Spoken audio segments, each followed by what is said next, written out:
Hello लोगोफोर, नोंथांमोनखौ आरोबाव आंनि बे गुबुन मोनसे गोदान भिडिअ बरायहरबावबाय। आसा खालामो नोंथांमोना भिडिअखौ मोजां मोनगोन होननानै।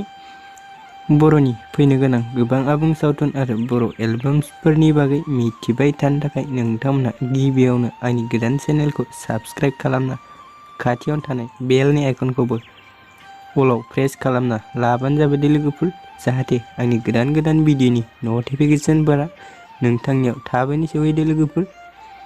एक्चुअली लोगोफोर, भिडिअफोरा गोरोन्थिफोर जालांब्ला नोंथांमोनखौ निमाहा होगोन होनना आसा खालामनाय थाबाय। स' नोंथांमोन दानिया फैदो दे बे अफिसियेल बड' मिउजिक भिडिअनि टिजारनि बागै एसे मिथिना लादों दे लोगोफोर।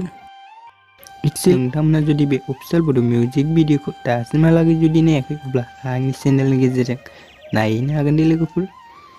स' नोंथांमोन बे अफिसियेल बड' मिउजिक भिडिअनि टाइटेलानो जाहैबाय स्वलाई जाया। एक्चुअली नोंथांमोन बे अफिसियेल बड' मिउजिक भिडिअनि कास्टिंफोरानो जादों मनीष स्वर्गियारी आरो मावलिका आनन्द। एक्चुअली नोंथांमोन बे अफिसियेल बड' मिउजिक भिडिअनि कनसेप्ट, डाइरेक्शन, सिनेमेट'ग्राफिया सोरनि होननानै बुङोब्ला लेसान रामिनि दे लोगोफोर। एक्चुअली लोगोफोर, स्वलाई जाया अफिसियेल बड' मिउजिक भिडिअनि रिलिक्स टुना मिजिं बरगयारिनि दे लोगोफोर। एक्चुअली नोंथांमोन बे अफिसियेल बड' मिउजिक भिडिअनि सिंगारानो जाहैबाय अरुपसा दे लोगोफोर।